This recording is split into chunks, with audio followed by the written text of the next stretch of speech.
하나님의 구원을 바라보다 시리즈 7번째 시간, 하나님의 부르심 앞에라는 말씀의 제목으로 거룩하신 하나님의 말씀 선포하겠습니다. 하나님의 부르심 앞에. 오늘 특별히 이 안 좋은 이 일기의 상황 속에서도 예배 현장에 나오신 여러분들은 하나님이 부르신 거룩한 의인인 것 같습니다. 감사한 것은 여기에 나와 있는 10명보다도 의인이 더 많아서 너무나도 감사한 것 같습니다. 하나님은 우리를 부르십니다. 항상 부르십니다. 그런데 이 땅을 살아가는 우리들의 문제는 그 부르심 앞에 반응하지 못한다는 것이에요. 이 반응이 더딜 때도 있고요, 반응이 전혀 일어나지 않을 때도 있습니다. 하나님은 우리를 늘 언제나 급박하게, 긴박하게 우리를 부르시는데, 이 땅을 살아가는 우리들의 삶은 늘 편안한 것, 안락한 것, 나의 스케줄과 나의 상황에 맞춰진 신앙의 것들로 그 부르심을 해석하고 만들려 할 때가 많습니다. 그러나 하나님이 우리를 부르시는 그 자리에서 그 부르심을 듣고 내 심령의 갈급함을 하나님 앞에 온전히 내어드리며 주님 앞에 나오는 그 믿음의 사람들이 있기에 저는 오늘 우리의 예배가 이렇게 아름답게 세워질 수 있다고 믿습니다. 아브라함도 그 하나님의 부르심 앞에 섰던 사람입니다. 물론 그도 어찌 나가야 할 바를 알지 못하고 자신의 발걸음을 옮겨 자신이 머물던 그 본향을 떠났지만, 그럼에도 불구하고 하나님은 그를 선택하셔서 부르셨습니다. 그런데 우리가 계속해서 그의 첫 번째 부르심이 있었던 창세기 12장 이후의 말씀을 계속 들여다보면 너무나도 희한한 것은 그 부르심에 관한 것들이 그에게 끊이지 않는다라는 거예요. 15장에도 그를 또 부르시고 오늘 말씀 18장에도 하나님이 또 그를 부르십니다.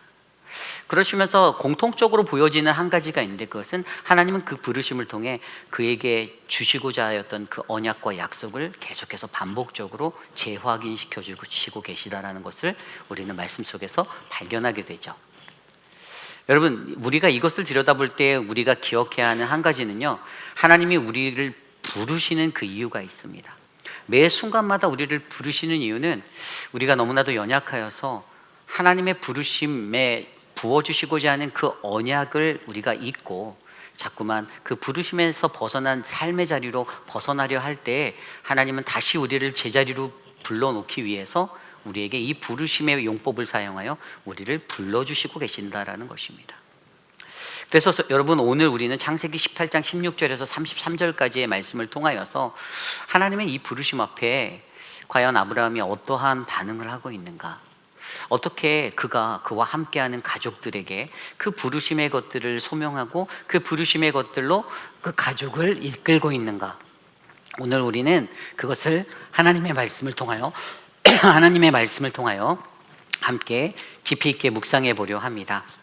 오늘 이 시간 저와 여러분들에게 부어주시는 하나님의 귀한 말씀 안에서 우리는 하나님의 그 부르심 앞에 어떠한 삶의 모습으로 하나님 앞에 서야 하는가, 이것들에 관해서 한 2가지 정도 함께 나누어 보려 합니다. 하나님의 부르심 앞에 오늘 우리에게 주시는 첫 번째 말씀은요, 우리는 우리를 부르시는 하나님의 계획 속 사명을 깨달아야 합니다입니다.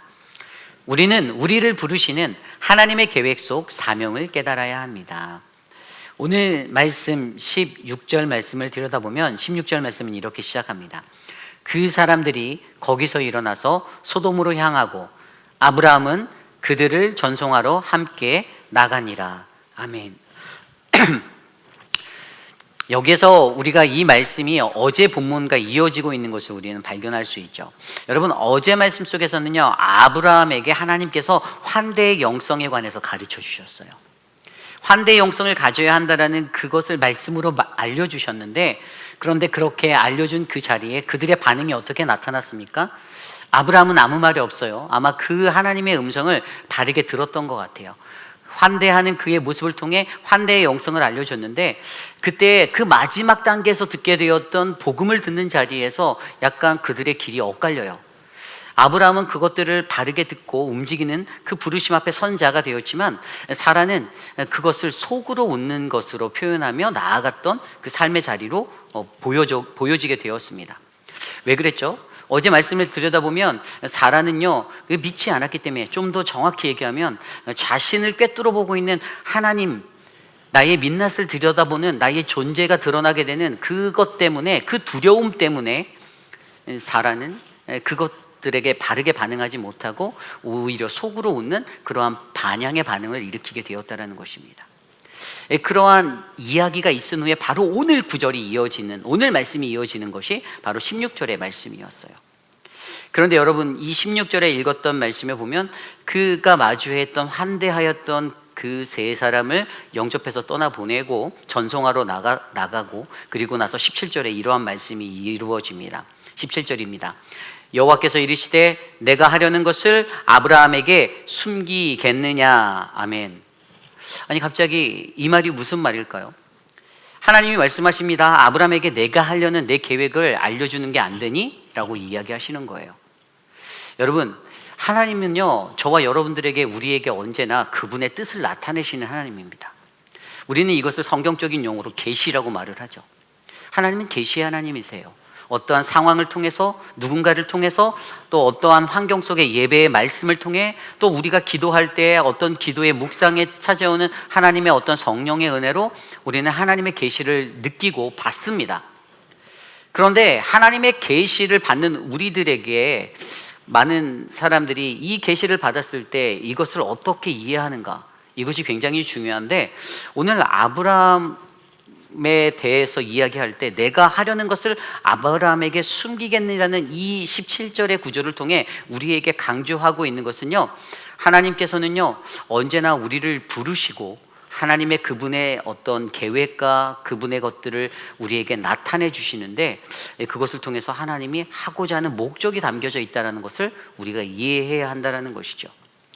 하나님께서 왜 우리에게 계시를 주시는가를 바르게 이해하면 우리는 하나님 부르심 앞에 섰을 때 우리가 실수하지 않고 두렵지 않고 하나님의 부르심에 바르게 응답할 수 있는 인생이 될 수 있다는데, 오늘 그것에 대해서 함께 나눠보려고 하는 것입니다. 내가 아브라함에게 숨기겠느냐, 내가 하는 것을. 여러분, 하나님이 가지고 계신 그 계시, 그 계획, 오늘 그것이 무엇이었습니까? 그것을 일깨워 주기 위해서 하나님은 18절과 19절에 그것을 강력하게 설명해 주고 계십니다. 18절입니다. 아브라함은 강대한 나라가 되고 천하 만민은 그로 말미암아 복을 받게 될 것이 아니냐. 19절입니다. 내가 그로 그 자식과 권속에게 명하여 여호와의 도를 지켜 의와 공도를 행하게 하려고 그를 택하였나니 이는 나 여호와가 아브라함에게 대하여 말한 일을 이루려 하심이라. 아멘. 첫 번째는요, 온 인류의 복을 위해서 아브라함을 부르신다라고 설명합니다. 세상의 모든 민족이 복을 받게 하기 위해서. 그 복이 무엇입니까? 궁극적으로는 이것은 구원이에요. 온 인류가 죄악에서 벗어나 하나님의 구원을 경험할 수 있는 민족이 되게 하는 것, 이것이 바로 하나님의 첫 번째 목적이었습니다. 아브라함을 통해. 두 번째는요, 아브라함을 통해서 그의 후손들을 잘 인도하여 경건에 이르게 하려 하신다라고 19절에 설명했습니다. 그의 자녀들을 어떻게 해요? 바르게 인도하여. 여기서 중요한 것은 인도예요. 인도. 아브라함을 하나님은 인도자로 선택하셨어요. 그렇죠? 앞사람이 바른 길을 걸어가야 뒷사람이 그 길을 똑같이 따라갈 수 있듯이 앞에서 인도하는 자가 굉장히 중요하다라는 거예요. 앞에서 인도하는 자가 잘못된 길로 걸어가면 뒤에 따라가는 그 사람들도 잘못된 길로 따라가게 되어 있습니다. 하나님은 아브라함을 잘 인도할 수 있는, 너의 후손들, 너의 민족을 잘 이끌 수 있는 사람으로 선택하여 주셨던 것이에요. 그리고 어떻게 해요? 의롭고 선한 일을 하게 하려고, 경건하게 살아가려고. 이것을 경건이라 말하는데, 하나님의 궁극적인 목적은 그가 선택한 민족이 경건의 삶을, 하나님을 예배하는 삶을 살게 만드셨다는 것입니다. 이게 핵심이에요. 하나님을 예배하기 위해서 살게 만든 것, 예배가 얼마나 하나님께 중요한지를 가르쳐주는 대목입니다. 오늘 이 자리에 오신 여러분들도 왜 이곳에 왔을까? 내가 어떤 책임을 맡았기 때문에? 아까 우리 신무장로님들 특송해 주셨고, 우리 휴무장로님이신 김민주 장로님도 같이 해주셨지만, 우리 정말 든든한 것은 이런 장로님들이 함께 계시니 이 교회가 든든한 거예요. 어떤 상황 속에서도 우리가 예배를 놓지 않는 그러한 예배자로 우리를 인도하고 있구나. 제가 오늘 칼럼에도 썼지만 날씨가 우리의 예배를 막을 수 없다라는 그것. 천재지변이 나도 전쟁이 난다 할지라도 예배가 멈춰져서 안 된다라는, 하나님을 경배하고 경외하는 예배가 멈출 수 없다라는 그것을 우리 장로님들을 통해 바르게 가르쳐야 한다라는 것이죠. 어쨌든 오늘 아브라함에게는요, 하나님이 이러한 목적의 부르심을 계속해서 던져주고 계셨습니다. 이 두 가지가 무엇입니까? 온 인류의 복을 위해서, 구원을 위해서, 그리고 그의 후손들이 잘 인도되어 경건한 예배자가 되게 하려는, 이것은 바로 아브라함에게 주신 사명이에요. 사명. 하나님이 아브라함을 부르실 때 그냥 부르신 게 아니라 아브라함을 통한 사명의 목적을 두셨어요. 내가 너를 통하여서 너의 민족이 복을 받고 너희가 끝까지 나를 예배할 수 있는 예배자로 서게 할 거야라는 그 목적에 분명한 목표가 계셨습니다. 그래서 어떻게 해요? 오늘도 그를 부르시고 계셨던 거예요. 그런데 여러분, 이것을 통해서 우리에게 알려주는 것은 무엇입니까? 이 땅에 살아갈 때 우리는요, 하나님의 사명을 잊을 때가 너무나도 많아요. 그래서 하나님이 계속해서 나를 부르시는 거예요. 우리를 부르시는 거예요. 조금 편안한 삶으로 들어가고 안정적인 삶의 자리에 들어가면 내가 하나님이 처음에 나를 부르셨던 그 처음에 그 부르심의 목적이 희석되어지고 놓쳐질 때가 많아서 그냥 안주하고 머물고 그렇게 살려고 하는 그런 정적인 나의 그 삶이 나를 덮을 때 하나님은 계속해서 우리에게 부어주실 은혜들을 상기시켜 주시며 그 언약의 것들을 상기시켜 주며 나에게 부르셨던 그 부르심을 다시 한번 재확인하시는 거라는 거예요. 오늘 말씀에도 보십시오. 18절에 아브라함은 강대한 나라가 되고 천하 만민은 그로 말미암아 복을 받게 될 것이 아니냐. 12장에서 이미 약속하셨던 거고 15장에서 재확인하셨던 것을 다시 상기시켜 주고 있어요. 여러분, 하나님은요, 저와 여러분들을 부르셨는데, 그리고 우리에게 약속하여 주셨는데, 우리에게 약속하신 그 언약을 다시 한번 말씀해 주시고 상기시키시며 저와 여러분들이 하나님의 뜻에 합당한 믿음의 사람들로 세워지기를 원하신다는 것을 잊지 마시기를 부탁드립니다. 여러분, 하나님은요, 그의 뜻을 우리에게 숨기시지 않습니다. 물론 모든 것도 다 말씀해 주지 않으세요. 어떻게 해야 할지 다 알려주지도 않으세요. 하나님은 그럼에도 불구하고 하나님의 부르심에 입각한 그 부르심의 사람에게는 하나님의 그 뜻을 숨기지 않고 계속해서 그의 삶의 주변의 여러 환경과 그의 일상 가운데 그것들을 간접적으로 직접적으로 계속 그에게 말씀하시고 또 던져주시고 그렇게 알려주시고 계신데, 나타내고 계신데, 여러분, 그 이유가 무엇일까요? 저는 그것이 바로 하나님은 저와 여러분들을 그분의 언약 아래에 있는 동역자로 여기기 때문이다라고 믿습니다. 하나님은 우리를 동역자로 여기세요. 어떤 주종의 관계가 아니에요. 주인과 종의 관계, 그것보다 하나님은 그 부르심에 합당한 자를 하나님의 구원의 역사를 이루기 위한, 하나님의 구원의 이야기를 이 땅 가운데 이루기 위한, 하나님 나라를 이루기 위한 동역자로 생각하고 계시기 때문에 계속해서 부르신다라는 것이죠. 동역자는요, 동역을 할 때 어떤 것을 해야 합니까? 목적을 정확히 알아야 합니다. 동역하는 이들의 목적을 알아야 돼요. 그것을 동역이라고 말합니다. 그렇죠? 하나님이 우리를 동역자로 삼아주셨으면 우리는 하나님이 갖고 계신 목적을 바르게 알아야 해요. 제가 목회를 하는데 저와 함께하는 우리 부목사님들이 저의 목회 철학을 모르면, 그러면 그건 동역이 될 수가 없겠죠. 그렇죠? 본인들이 가지고 있는 목회 철학이 더 좋을 수 있다고 해서 본인들의 것을 내세우지 않습니다. 왜일까요? 그것은 부르신 자와 부르심 받은 자의 관계가 있기 때문이에요. 이게 바로 부르심 안에 흘러가는 동역의 원리입니다. 이게 동역의 원리로 작동되려면 그 원리가 정확하게 잡혀 있어야만 위계 질서가 생기고 그 질서 안에서 하나님의 동역이 이루어져요. 하나님이 우리를 동역자로 여기는데 그것을 받아들이는 부르심의 입장의 사람에서 하나님과 내가 동급이다라고 생각하고 가면 이제 문제가 생기기 시작하는 거예요. 우리가 물론 주와 종의 관계가 아닌 그냥 동역의 관계라고 얘기했지만 그것을 받는 피조물의 입장, 선택받은 자의 입장에서는 나를 부르신 하나님을, 나를 이끄시고 인도하시는 나를 지신 하나님으로 주군으로 인정하고 살아가는 것이 가장 기본적인 원리라는 것이죠. 결국에 하나님이요, 오늘요, 그들을 향해서, 아브라함을 향해서 Shall I hide from Abraham what I'm about to do? 내가 무엇을 할지 내가 말하는 것. 여러분, 저도 교육자회를 하면서 제가 가지고 있는 목회 계획들을 교육자들에게 전달합니다. 사실 그들에게 쉐어하지 않아도 돼요. 상황이 어떻고 어떤 일들이 있고 어떻게 교회가 이끌어 갈지를 설명 안 해도 됩니다. 그러나 좋은 동역자십을 만들어내기 위해서는요, 여러분, 그것들이 소화가 돼야 되는 거예요. 몰라서 실수하는 것과 알고 나서 실수하는 것은 절대 다르거든요. 하나님이 그런 의미에서 하나님은 계시를 이용하고 계시는 거예요.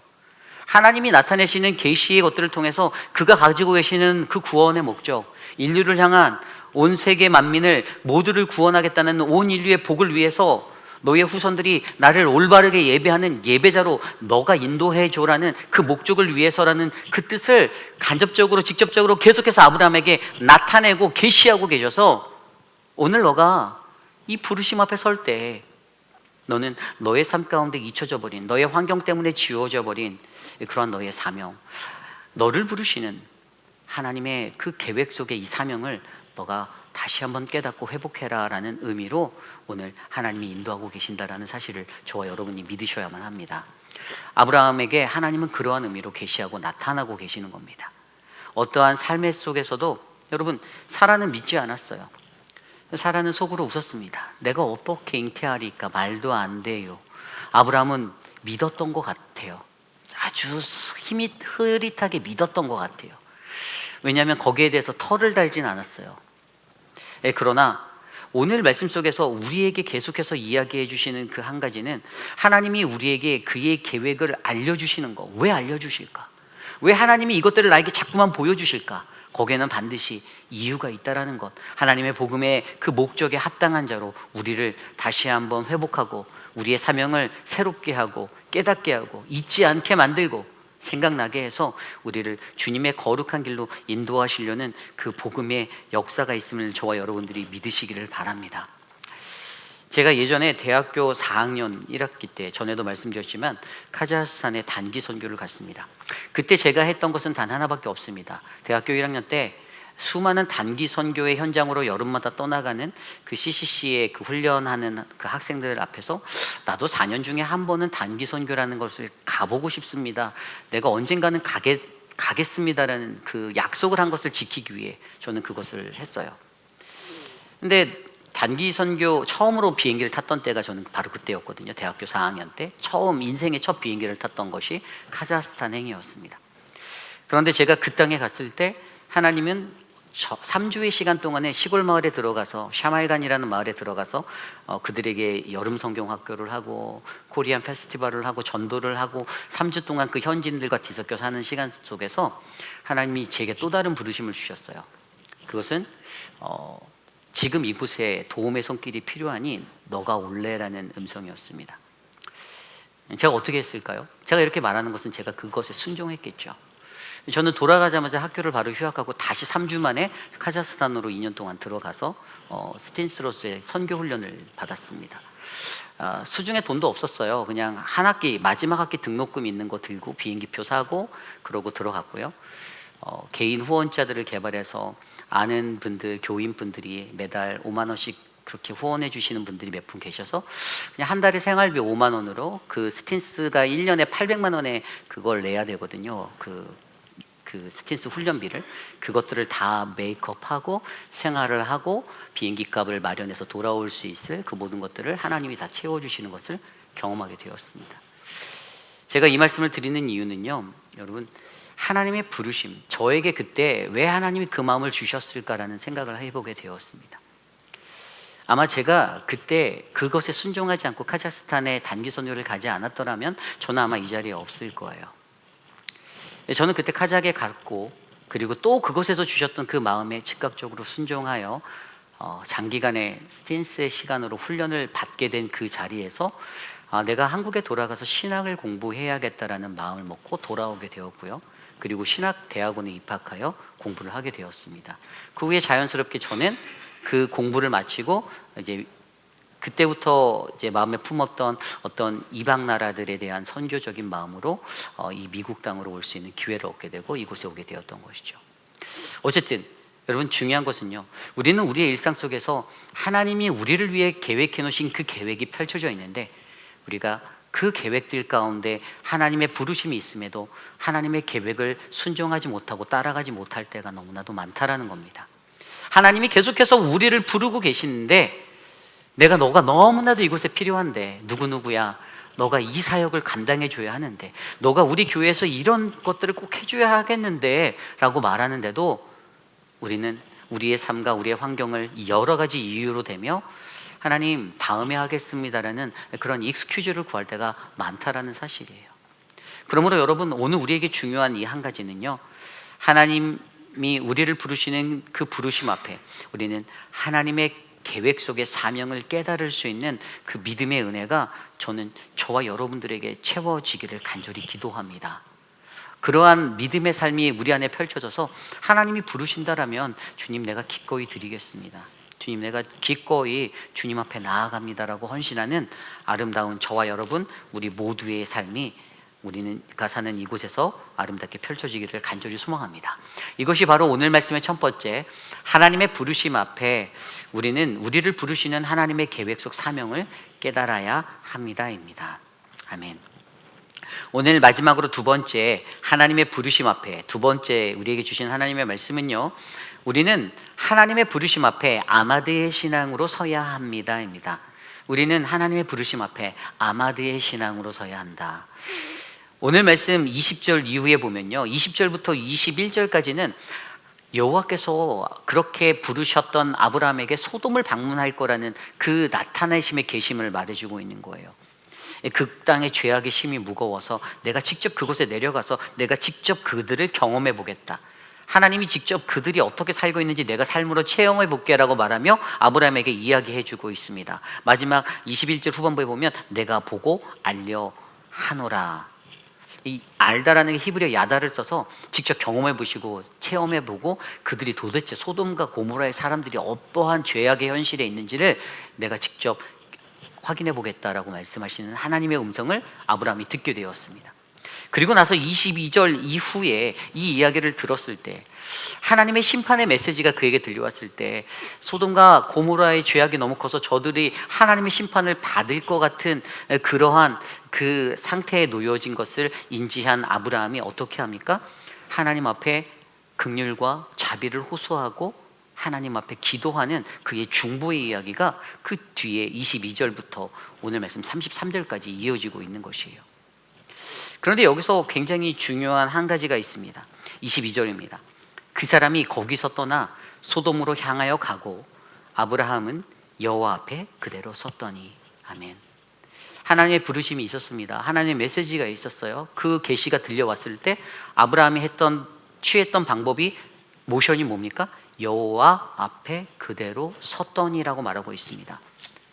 But Abraham still stood before the Lord. 하나님 앞에 그대로 섰다. 근데 여기서 중요한 것은요, 서다라는 단어예요.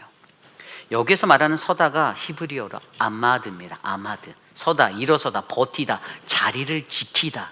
그냥 궁극적으로 이것을 그냥 가만히 외적으로 들여다보면 이것은 그냥 물리적으로 이렇게 서 있는, 스탠딩해에 있는 상태인 것 같아요. 그렇죠? 그런데 이것을 조금 더 영적으로 깊이 있게 해석해 보면 이것은 뭐냐면요, 의도적으로 한 자리를 맡아 책임을 지고 서 있는 행위를 말하는 것입니다. 책임을 지는 행위를 하는 거예요. 아브라함이요, 책임감을 느꼈다라는 거예요. 아브라함이 섰다라는 것은요, 지금 이 심판의 메시지 앞에 그가 무언가 무겁고 굉장히 중한 책임감을 느꼈다라는 겁니다. 소돔과 고모라가 심판을 받아 멸망할 위기, 눈앞에 그 위기가 온 상태를, 그것을 바라보고 그가 느꼈던 아마드의 신앙은 하나님 앞에 서는 신앙, 그냥 구경꾼이 되겠다라는 것이 아니에요. 너희들이 천국에 가든 너희들이 지옥에 가든 I don't care가 아니라 그냥 나는 구경만 할게, 너희들이 알아서 해가 아니라, 그 위험을 감수하고 나서도 저 영혼을 그 불구덩이에서 건져내기 위해서 인터벤션 하는 거, 거기에 서 있는 거, 간섭하는, 개입하는, 그 자리가 오늘 아브라함이 보여줬던 아마드의 신앙의 자리였다라는 것이에요. 여러분, 그가 어떻게 합니까? 하나님 앞에 기도합니다. 뭐라고 말해요? 여호와 앞에 서서 23절에 보면 아브라함이 가까이 나가서 하나님 앞에 가까이 나서 기도할 때 주께서 의인을 악인과 함께 멸하시려 하나이까? 하나님, 소돔과 고모라에 나쁜 사람만 있는 게 아니에요. 거기 좋은 분도 계세요. 정말 좋은 사람이 있습니다. 근데 그 사람들도 다 죽어야 되나요? 그 악한 사람들 때문에? 라고 걱정하며 하나님께 기도하기 시작했어요. 그러면서 뭐라고 기도합니까? 24절에 그 성 중에 의인이 50명이 있으면 주께서 그곳을 멸하시겠습니까? 그리고 그것이 어떻게 합니까? 28절, 29절, 30절, 31절, 32절에 50명, 45명, 40명, 30명, 20명, 10명까지 내려가서 의인 10명이 있으면 하나님 멸하시겠나요? 그렇게 질문을 던지는 거예요. 그랬더니 하나님의 응답은 무엇이었습니까? 그곳에 그들이 있으면 그 사람 때문에 멸하지 않겠다라고 하셨어요. 하나님이 그렇게 말씀하신 의도가 뭐였죠? 10사람이 없었다라는 거예요. 아까 제가 말씀드렸죠. 오늘 여기 10사람 이상 있어서 너무 감사하다. 우리는 10명 이상 의인이 있는 것 같아서 감사하다. 의인이 없어서 하나님 멸망하시겠다라는 그 나라를. 그런데 여기서 중요한 것은 무엇이에요? 이 아브라함이 말하는 구절 한 구절 한 구절 읽어보면요, 컴플레인하는 것 같아요. 불평하는 것 같아요. 왜냐하면 24절에서도 뭐라고 했냐면요, 25절에도 주께서 이같이 하사 의인을 악인과 함께 죽이시면 부당하오며, 하나님 말도 안 돼요. 이거 부당합니다. 손 들고 외치는 거예요. 그렇게 느껴져요. 뭔가 하나님께 컴플레인하는 듯이 그렇게 말하는 것 같이 느껴져요. 그런데 아니에요. 말씀을 자세히 들여다보면 그가 반복적으로 50명, 45명, 40명, 30명, 20명, 10명이라고 되물어서 왜 이것을 반복적으로 이가 얘기할까? 아브라함이 궁금했던 게 한 가지가 있어요. 아브라함이 구하는 한 가지가 있어요. 그것은 하나님의 긍휼이었다라는 거예요. 하나님, 내가 아는 하나님은 자비롭고 긍휼하신 하나님이신데 당신이 그 긍휼의 하나님이라면 당신이 어디까지 긍휼한지를 내가 너무 알고 싶어요. 50명 오케이? 45명 오케이? 20명 오케이? 10명 오케이까지 계속 깎아서 가보는 거예요. 시간이 더 있었다면 아마 한 명까지도 갔을 거예요. 하나님 괜찮죠? 한 명만 있으면 안 될까요? 오늘 아브라함이 궁금했던 건 하나님의 긍휼과 자비가 너무나도 궁금해서 하나님이 어느 깊이까지, 도대체 어디까지 하나님은 우리를 향해 긍휼하실 수 있나요를 그는 확인해 보고 싶어서 그가 이러한 질문을 드리며 하나님께 나아가고 있는 거예요. 단지 하나님 부당해요, 이건 불공평합니다, 이런 논쟁으로 하나님과 논박하고 싸우고자 하는 것이 아니라 그저 내가 아는 하나님은 긍휼의 하나님, 자비의 하나님인데 죄악이 무성한 저 소돔 땅에 하나님, 저들에게, 내 조카 롯이 지금 거기 살고 있는데 그들의 가족이 거기 있는데 하나님, 저들의 여전히 괜찮은 사람들이 있는데 하나님, 그 땅을 꼭 멸망하셔야만 하나요라는 그것 앞에 나아갔던 거죠. 그래서 그가 무엇을 한 거예요? 그가 하나님 앞에 서는 신앙으로 아마드의 기도를 드리고 있는 거예요. 아마드의 신앙으로 섰던 거예요. 여호와 앞에 그대로 서서. 여호와 앞에 누가 섭니까? 구약시대 때 여호와 앞에 서는 것은 제사장입니다. 선지자들이었어요. 그런데 오늘 아브라함이 중보자가 되어서 그들의 죄를 감당하고 그것의 책임감을 느껴 하나님 앞에 서서 오늘 아마드의 신앙으로 중보하는 이 섬의 모습으로 서 있다는 것이 우리에게 전달되어지는 것이죠. 여러분, 그런데 여기에 또 은혜가 되는 것이 있어요. 이 기도가 다 끝날 때, 이 기도가 그렇게 끝날 때 마지막 구절을 보면요, 33절입니다. 여호와께서 아브라함과 말씀을 마치시고 가시니 아브라함도 자기 곳으로 돌아갔더라. 아멘. 자기 곳으로, 아브라함이 자기 곳으로 갔대요. 아브라함이 갔던 자기 곳이 어디입니까? 위기를 느끼고 위험을 감수하고 섰던 그 자리에서 하나님께 질문하였던, 하나님의 긍휼의 깊이를 애스크했던 그 삶의 자리에서, 여러분, 그 자리에서 그가 돌아간 그곳은 바로 자기의 자리, 사명의 자리로 돌아갔다라는 것이에요.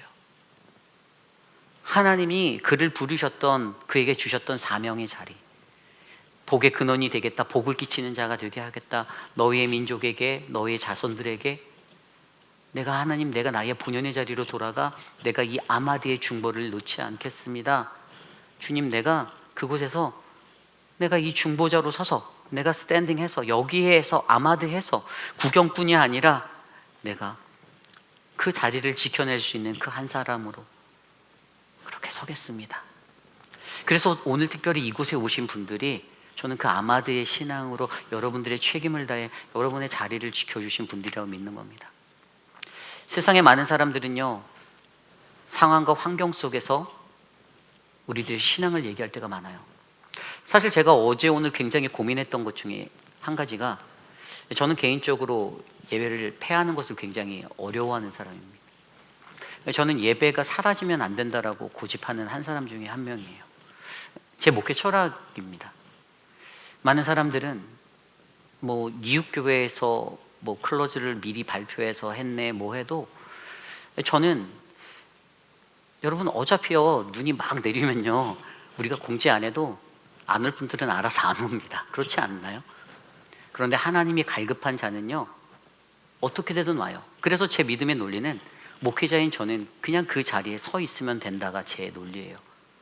밤을 새서 기어서 오든 어떻게 해서 오든 오면 된다가 제 논리입니다. 그런데 더 중요한 게 뭔지 아세요? 똑같은 거예요. 아브라함에게 주셨던 거, 아브라함에게 주셨던 사명 중에 하나가 그들을 인도하여서 경건한 삶에 이르게 하는, 하나님을 예배하게 하기 위한 것들을 바르게 가르치라고 하는 그 사명이, 저는 오늘 이곳에 놓여진 저에게도 당연히 흘러간다라고 여기는 것입니다. 여러분, 우리들의 삶이 이런 상황과 환경 속에 쉽게 흔들릴 때가 정말 많습니다. 모든 사람들이 그렇게, 주변 사람들이 그렇게 하니까 괜찮다라고 생각하는 거예요. 공식적으로 오피셜하게 온라인으로 전향해서 예배 드립니다 공지하면 오고 싶은 사람의 마음에 있었던 사람들도 쉬겠네라는 마음이 먼저 들어가는 게 인간의 연약함입니다. 제가 왜 그것을 막고 그것이 안 된다라고 얘기하는 그 이유는, 오래전에 초대교회 신앙에 살았던 이들, 우리의 선조들의 신앙에, 그때는 카톡이 어디 있습니까? 전달받을 수 있는 일기예보를 볼 수 있는 어떤 수단이 어디 있겠어요? 아무것도 없었어요. 그냥 추워지는 상황 속에서 주일이 되면 교회로 걸어 나가셨던 우리 할머니, 할아버지들이 계셨다라는 겁니다. 그리고 그 자녀들을 들쳐업고 그 산길을 갔던 부모들이 계셨다라는 겁니다. 우리가 전해야 할 것은 세상의 문명 속에서 하나님을 쉽게 믿고 하나님을 쉽게 예배하는 자리가 아니라, 조금은 불편해도 조금은 어려워도 하나님을 바르게 예배하는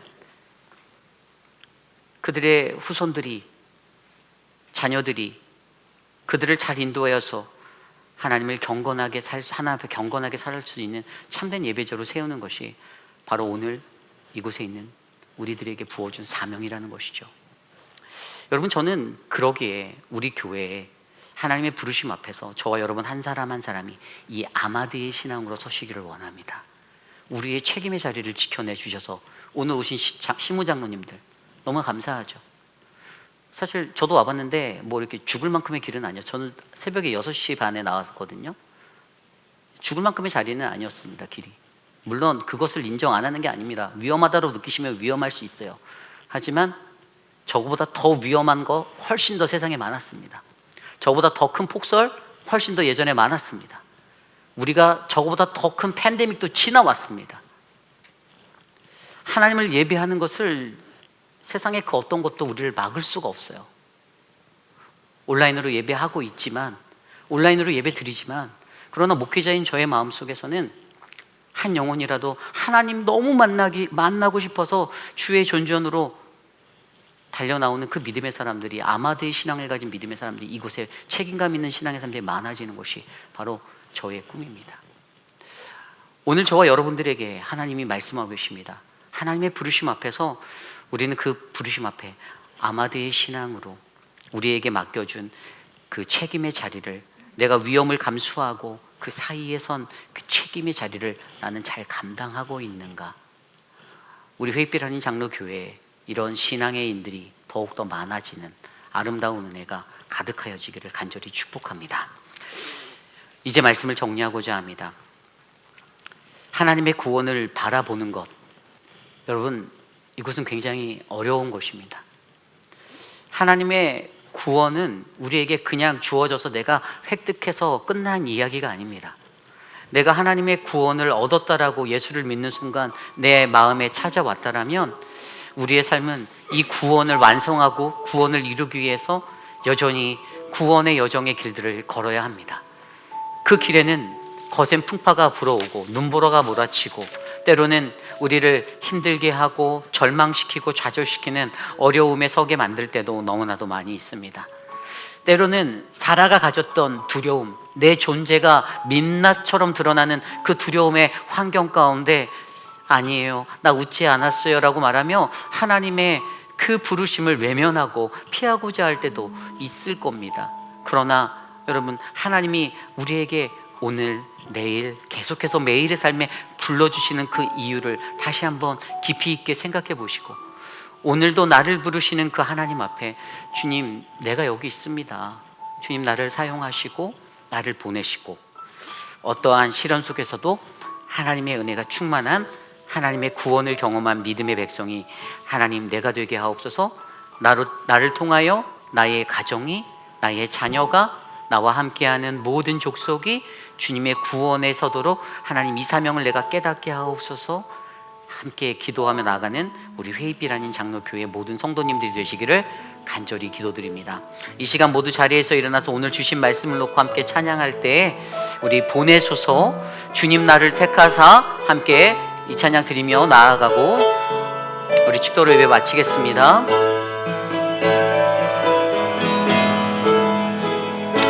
주님 나를 택하사, 주님 나를 택하사 잃어버린 자에게 아버지의 사랑을 나누게 하시네. 어둠을 밝히며 차가운 마음 먹이는 진리의 빛 전하게 하소서. 보내소서, 보내소서. 시련이 찾아올 때도 주님의 눈물 기억하게 하소서. 보내소서, 보내소서. 주께서 가신 길을 나도 걸어가게 하소서. 성령으로 임하사, 성령으로 임하사 소망 없는 자에게 생명의 그 말씀을 전하게 하시네. 목자 없는 양같이 방황하는 저들에게 주의 사랑 전하게 하소서. 보내소서, 보내소서. 시련이 찾아올 때도 주님의 눈물 기억하게 하소서. 보내소서. 주께서 가신 길을 나도 걸어가게 하소서. 우리 2절 다시 찬양할까요? 성령으로 임하사, 성령으로 임하사 소망 없는 자에게 생명의 그 말씀을 전하게 하신 목자 없는 양같이 없는 양같이 방황하는 저들에게 주의 사랑 전하게 하소서. 보내소서, 보내소서. 하소서. 시련이 찾아올 때도 주님의 눈물 기억하게 하소서. 원해소서. 시련이 주께서 가신 길을 나도 걸어가게. 우리 마지막으로 고백할까요? 보내소서. 보내소서. 시련이 찾아올 때도 주님의 눈물 기억하게 하소서. 보내소서. 주께서 가신 길을 나도 걸어가게 하소서.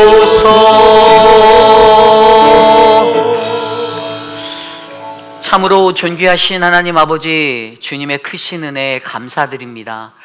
하나님, 비록 날씨가 하나님 힘겨워 하나님 많은 성도들이 이 자리에 참석하지 못했지만 하나님 전심으로 믿음을 다해 주의 존전에 나와 예비한 하나님 믿음의 동역자들이 우리와 함께 있음에 감사드립니다. 하나님, 이 교회 안에 사랑하는 우리 회입길 아닌 장로 교회 안에 하나님 언제나 말씀으로 우리를 부르시는 그 하나님의 음성 앞에 하나님 머뭇거리지 않고 하나님의 그 음성 가운데 하나님의 계획 속 나의 사명을 발견할 수 있도록 도와주시옵소서. 아울러 하나님, 이 땅에 살아가는 동안에 우리가 아마드의 신앙으로 나에게 주신 그 사명, 죄로 가득한 하나님 우리에게 주어진 이 세상에 놓여진 수많은 영혼들을 바라보며 하나님, 내가 책임을 갖는 그 자세로 하나님 그 사이에 서서 중보기도하며 위험을 감수하고 하나님의 온전한 신앙을 나누고 가르칠 수 있는 중보자가 될 수 있도록 우리 교회 성도들을 만들어 주시옵소서. 육신의 연약함 가운데 계신 많은 분들 한 분 한 분 기억하여 주시고 저들에게 건강을, 저들에게 은혜를, 저들에게 하나님을 예배할 수 있는 그 축복을 허락하여 주시고 하나님, 우리 교회 모든 성도님들의 가정이 하나님을 더욱더 아름답게 예배하는 예배자 되게 하여 주시옵소서.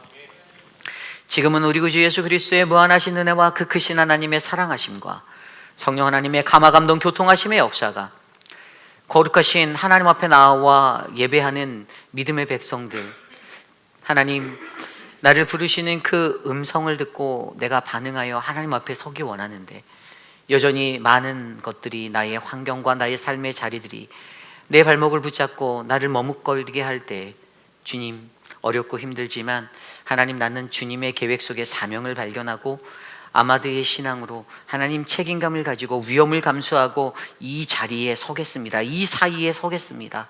하나님, 나를 사용하여 주시옵소서라고 고백하는 사랑하는 모든 회입길 아닌 장로교회 성도님들, 특별히 오늘 이 거룩한 존전에 직접 찾아와 하나님께 전심으로 예배한 믿음의 권속들 머리머리 위에 저들의 가정과 자녀와 삶의 터전 위에 지금으로부터 영원토록 함께 하시기를 간절히 축원하옵나이다.